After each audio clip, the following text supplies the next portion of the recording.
suster, ibu bapak, saudara-saudariku. Pada hari ini, hari Selasa, tanggal 18 Januari 2022, bersama-sama kita akan merenungkan bacaan dari Injil Markus.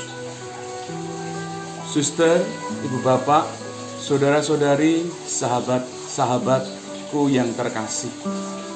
Seringkali di dalam kehidupan kita masing-masing, ketika kita melihat saudara maupun saudari kita tidak menjalankan tradisi atau kebiasaan, spontan kita pasti akan menghakimi.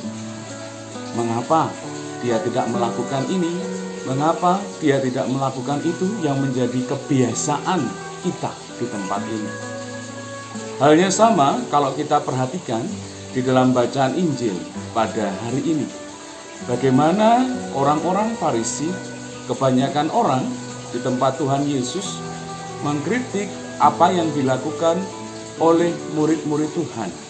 Ketika mereka itu memetik bulir-bulir gandum justru pada hari Sabat, hari di mana setiap orang tidak boleh bekerja, hari di mana setiap orang itu diminta untuk berdoa, karena hari Sabat adalah hari yang dikhususkan oleh Tuhan.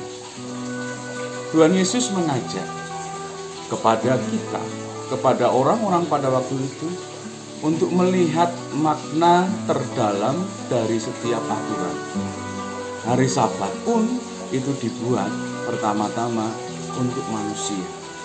Ketika manusia tidak memiliki waktu untuk Tuhan, ketika manusia dari hari ke hari hanya bekerja, dan bekerja, sehingga budak-budak pun tidak bisa beristirahat, maka lahirlah yang namanya aturan Sabat, di mana setiap hari Sabat orang diberi waktu, orang diberi kesempatan untuk berdoa dan mengingat Tuhan.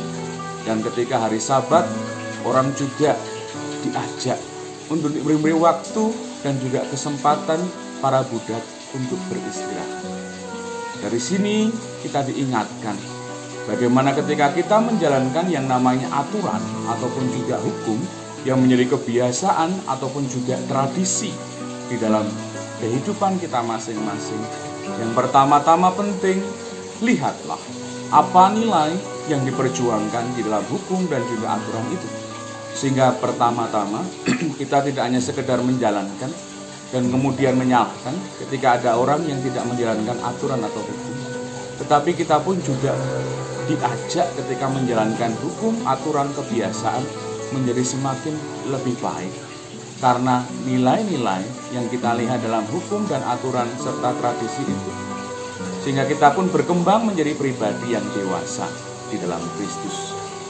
Berkat Allah sendiri senantiasa melimpah atas diri kita, komunitas kita, dan juga keluarga kita.